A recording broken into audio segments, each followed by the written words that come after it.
وي په دنیا داسې پوهېږي که نه الله اکبر. دا قرآن داسې کتاب دی چې کله وایې ته به وایې چې اوس نازل شوی دی. الله وایي په دنیا داسې پوهېږي که نه لکه څنګه چې امام حسن بصري رحمه الله وایي د دې نوک په دې سوکه معلوموي چې دا روپۍ دیسي ده او که دا اصلي ده. د نوک په دې سوکه یې معلوموي دومره پوهه. وهم عن الآخرة هم غافلون. او چې کله د دین او د آخرت خبر راشي د سټ وګهي بس من کمزوري وو. څوک وایي جبم پیړه ده او څوک وایي عمر تیر شوی دی او څوک وایي بس الله دې وایي رحم وکړي الله غفور رحیم دی. دنیا په باره کې دا خبره نه شي. دنیا باره کې خو محنت پکار دی. دومره پوهېږي په دنیا باندې که نه دا چې وایي موږ علم نه شو زده کولی ته داسې یوه ورځ کښېناسې دنیا ته پوښتنه وکړه چې دې تا ته څه وایي دنیا په باره کې.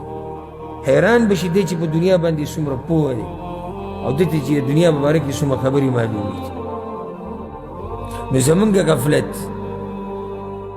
او دا غفلت داسې هم نه دی چې یعنې تا به داسې زر پرېږدي چې څو پورې د آخرت ته توجه نه پیدا شوي که دا غفلت ګوره تا نه پرېږدي. د غفلت نه د راپاڅېدو لار څه ده؟ آخرت ته توجه. او چې آخرت ته ځان ته مخې ته کو ته د غفلت نه راپاسې د خوب نه راپاسې. الله څه وایي؟ الهاکم التکاثر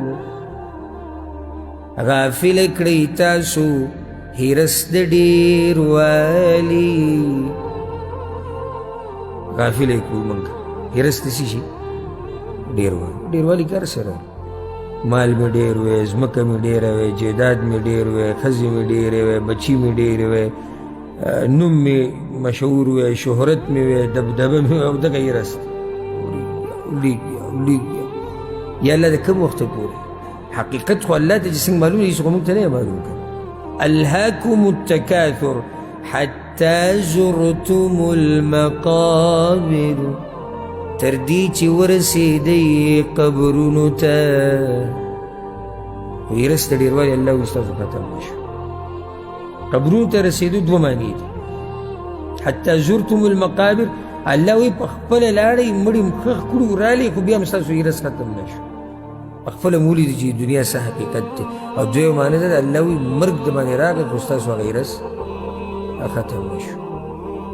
او بیا د آدم دا بچې حدیث کې راځي چې په څه باندې مړ شي؟ خاوره باندې مړ شي. دنیا سره دا محبت لږ کم کوي او آخرت ځان ته رامخې ته کوي. دا دنیا ګورې دا درته ووایم ګورې دا دنیا جوړه دې دپاره نه دی چې موږ پکې پاتې شو. ته ګورې په غلط فهمۍ کې پروت یې چې ته به یې دلته دا ستا غلط فهمي ده او درته وایم چې د ذهن نه یې لرې که که ته په دې سوچ کې چې دا دنیا جوړه دې دپاره ده چې زه به پکې اوسېږم دا ستا ډېره غلطه یعنې یو غلط فهمي ده او یو ډېر کمزوری سوچ دی ستا چې ته په دې دنیا کې دنیا ځای زموږ نه دی. دنیا زموږ ځای نه دی. دنیا امتحان دپاره یو میدان دی. د اعمالو دپاره یو بازار دی. د جنت د ګټلو دپاره د مقابلې یو میدان دی. دلته منډه والی کېږي دلته مقابله کېږي. اوس ګوره دا اسونه چې منډه وهي او د دوی د مقابلې میدان کله چې دا ور کولو شي په دوی باندې او دا اس راوځي د خپل ځینه دی بیا ودرېږي منځ کې څه ځای کې پرېوځي چې زه به دلته اوبه وڅښم او زه به خیر دی لږ دمه وکړم کوم ځای کې ودرېږي؟ آخري سټاپ ده ته پته چې دې منځ کې چې دا کومه مسافه ده دا د ودرېدو ځای نه دی. او دلته ودرېده انسان خو پرېږده مالک ته خو یې پته ده د اس ته هم پته ده په دې منځ کې ودرېده دا زما دپاره لوی تاوان دی. دغه شان زموږ د دنیا دا د مقابلې میدان دی. دا د دمو ځای نه دی او دا د دې ځای نه دی چې ته پکې ځان له ښایسته دنیا جوړه کړه او زړه ورسره ولوه. دا زموږ دا خلک چې میلاوي کور هم څنګه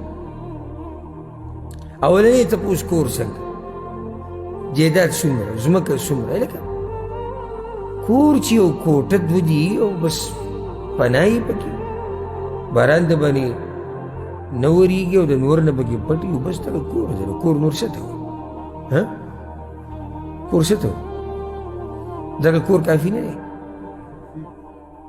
جواب نه راکوي ځکه چېرته کوم چې ریګې ده او د پته یې زموږ دپاره کافي نه ده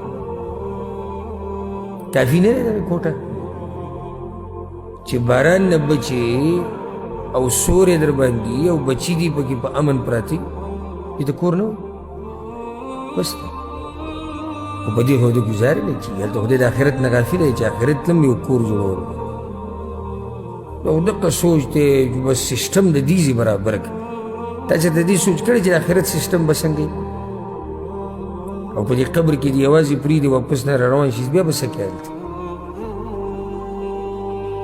امام بخاري رحمه الله دا باب دې دپاره راوړی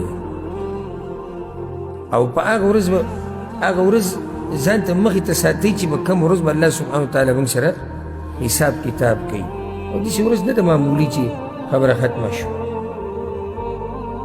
غفلت ستا هله ختمیږي چې ستا توجه آخرت ته شي قطع د هغه ورځې مبارکې څه وې یوم یقوم الناس لرب العالمین چې کله به ودرېږي خلک رب العالمین ته څه وې دې ورځې مبارکې ته څه وې د هغه ورځې مبارکې چې کله الله وایي وقفوهم انهم مسؤولون الله ملایکو ته ووایي ودروئ زه به ګوره د هر یو نه تپوس کوم تا نه به تپوس د مزدورۍ کېږي که د بنګلې که د پټي تپوس خو تا نه د اعمالو کېږي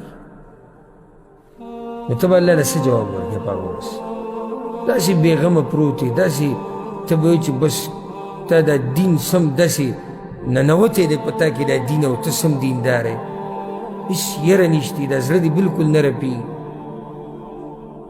چې زه روان کم طرف ته یم دا مخه مې کم طرف ته ده موږ ټول روان یو په کومه لار باندې د آخرت په لار کې او مخه م ښی ته ده او ګس ته ده او یا شاته ګورو مخه م بل طرف ته کړې ده وایو ده وي آخرت ته روان آخرت ته روان خو دا مخه کوم آخرت ته که په هغه ورځ به الله له څه جواب ورکړي چې کله الله وایي ودرو زه به دوی نه تپوس کوم دا خبره د مؤمن په زړه کې ګوره ډېره یره پیدا کوي کله چې په دې دنیا کې ولله المثل الاعلى د الله خو اوچت مثال دی په دې دنیا کې چې کله داسې غټ سړی ووایي که نه وایي صبر تا نه به زه تپوس وکړم دله به یې خوب نه ورسي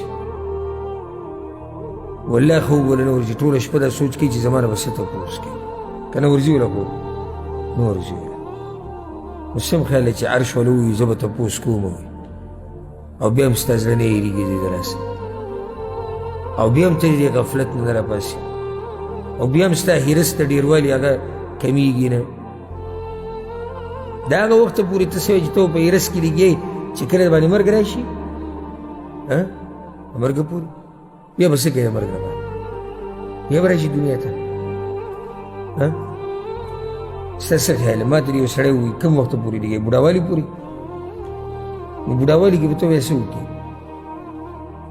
بعض وایي چې ګیره مې سپینه شي بیا به دینداري شروع زه ته ورته ورسېد اولنۍ خبره خو دا ده چې تا ته چا وي ته به ودرېد ته ورسېد ته به څه چل وکړي او چې مرګ د باندې راشي بیا به دینداري کې حتى إذا جاء أحدهم الموت قال رب ارجعون الله وایي چې کله مرګ راشي به دوی باندې نو بیا چغې ووایي الله واپس م که ولې واپس که لعلي أعمل صالحا چې زه وي نیک اعمال وکړم ستا څه مطلب دی چې هغه وخت کې بیا ته الله ته ووایي تا به راواپس کړي بیا به راځي بیا به د الله پرېږدي چې صحیح ده بیا وکړه ورشه واپس شه نه بیا خو واپس راتلی نشته بیا خو تل الله موقع نه درکړي که ته دې سوچ کې پروت او که ته دا وایې چې دا مال به تا سره همیشې نو دا مال خو هم تا سره همیشه نه دی ته په څه سوچ کې پروت یې چې کله غریب شي بیا به د الله په دین مال ولګي دې ته پروت یې اوس ځوان یې چې کله هډوکي دړ شروع کړي بیا به تهجد کوې اوس دې ذهن تیز دی چې کله دا ذهن دې کمزوری شي بیا به علم زده کوې اوس ځواني ده د الله هر قسمه بندګي کولی شي چې کله بوډاوالی راشي بیا به شروع کوې بیا خو خفه کېږه ما نه مه خو عقل دې کم دی عقل دې څه دی کم دی د آخرت په باره کې. نو دنیا په باره کې خو تا سمه پی ایچ ډي کړې ده، د آخرت په باره کې یا د عقل په قص کم استعمالی، په قص یعنې دې ته هم ښه پته ده چې دا دنیا ختمېدونکې ده او آخرت راتلونکی دی او دا څه چې اوس دي دا به هر وخت نه وي، دا راته هم ښه پته ده، خو په قصد یې ځان جاهل کړی دی. دې ته وایي قصدن عمدن ځان داسې راښکاره کول چې جاهل یې موږ نه پوهېږو، ښه پوهېږي، ښه په دې هر څه پوهېږي. امام بخاري دا باب هم دقې دپاره راوړی دی چې قیامت را روان دی. نو اولنې اوله کې پې آیت راوړی دی، الله څه وایي وما أمر الساعة إلا كلمح البصر أو هو أقرب إن الله على كل شيء قدير. الله وی خبره د قیامت دومره نږدې ده لکه د سترګې د رپېده. او هو اقرب، الله وی کېدي چې د دین هم زیاته نږدې. نو ته څه ته په انتظار ناست؟ امام بخاري هم تا ته دا وی الله وی چې د سترګې د رب په اندازه کې دله زه قیامت راوستی شم یا د دین هم په کمه کې. زمونږ د امیدونه الله، زمونږ ارمانونه، او الله وی د سترګې د رب په اندازه کې قیامت راتلی شي. او اوس یو سړی دا تپوس کولی شي چې قیامت به څنګه راځي، د هغې خو علامات دي او دا دي او دغه د هغې جواب به هم وشي په دې حدیثونو کې به وشي. اولنی حدیث یې راوړی دی د سهل بن سعد رضی الله عنه. پیغمبر صلی الله علیه وسلم وایي بعثت انا والساعه هکذا، زه او قیامت وایي موږ دواړه دغه شان راغلي یو ځای.